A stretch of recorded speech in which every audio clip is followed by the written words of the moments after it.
Questo servizio è offerto da Coop Services, risorse umane e soluzioni per il territorio.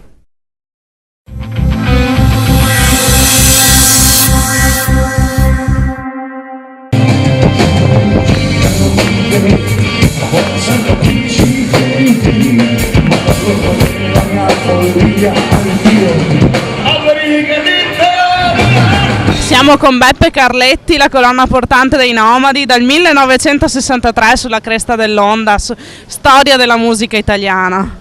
Beh, io hai detto tutto, cosa devo dire io?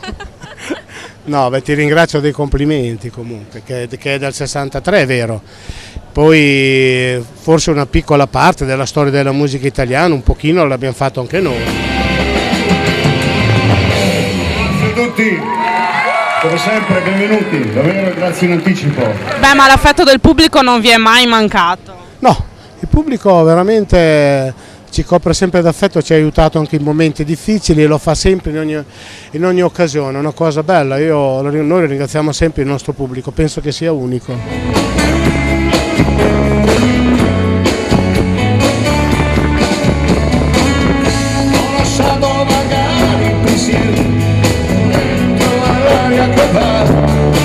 Ma com'è cambiato il panorama della musica italiana dal lontano 65 in cui siete usciti con il primo CD ad oggi? È cambiato tanto, solo che sai, siamo cambiati anche noi, no? È cambiato il mondo, quindi non è solo colpa della musica, se vogliamo dire colpa, insomma, è cambiato tutto, quindi avendo cambiato il mondo è cambiato il modo di stare anche sul palco, perché poi una volta non esisteva la parola concerto, quindi dopo negli anni 70 si è cominciati a fare i concerti, no?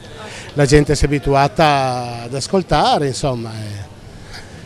Guarda, però io dico sempre che i ragazzi di allora sono come i ragazzi di adesso, non vogliono divertirsi tutti. La striscia della vita intanto fuori scoppia la notte. Dove si va? Come si fa? Se vivere da queste parti come tiro da sorte. Nel lontano 1965 i Nomadi iniziavano con il loro primo CD, sono sempre riusciti a mantenere tematiche, canzoni, musica che comunque è stata sempre attuale. Ma noi abbiamo sempre cercato di cantare la gente, di mettere della speranza nelle nostre canzoni. E penso che il segreto nostro è questo, insomma, le tematiche cosa vuoi? Noi avevamo inciso Dio morto, bisognava non cantare più niente, perché con Dio morto hai detto tutto, no? Un manifesto incredibile, però insomma si possono raccontare tante cose. Noi speriamo sempre così di farlo in un modo giusto, poi dopo vediamo, insomma. E la gente comunque, il giudice è sempre la gente.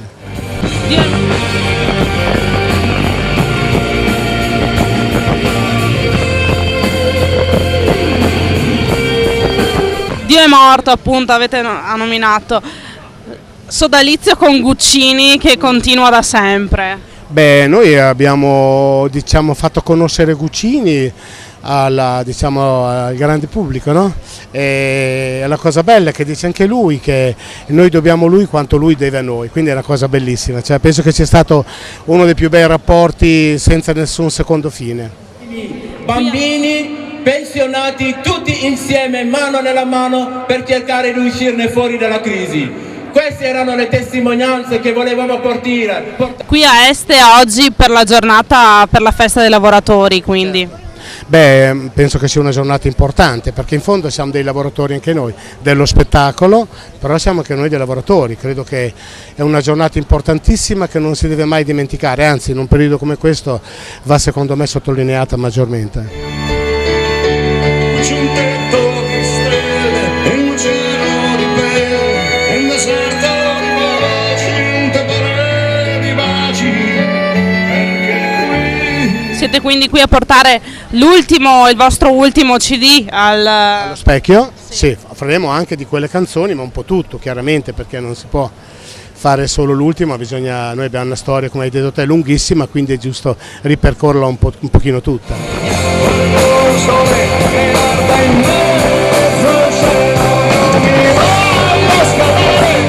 Facciamo una parola veloce, non si può non fare su Augusto Daolio. Beh, Augusto Davogli insieme a me abbiamo fatto 30 anni di cammino bellissimi e grazie a quello i Nomadi ci sono ancora anche adesso.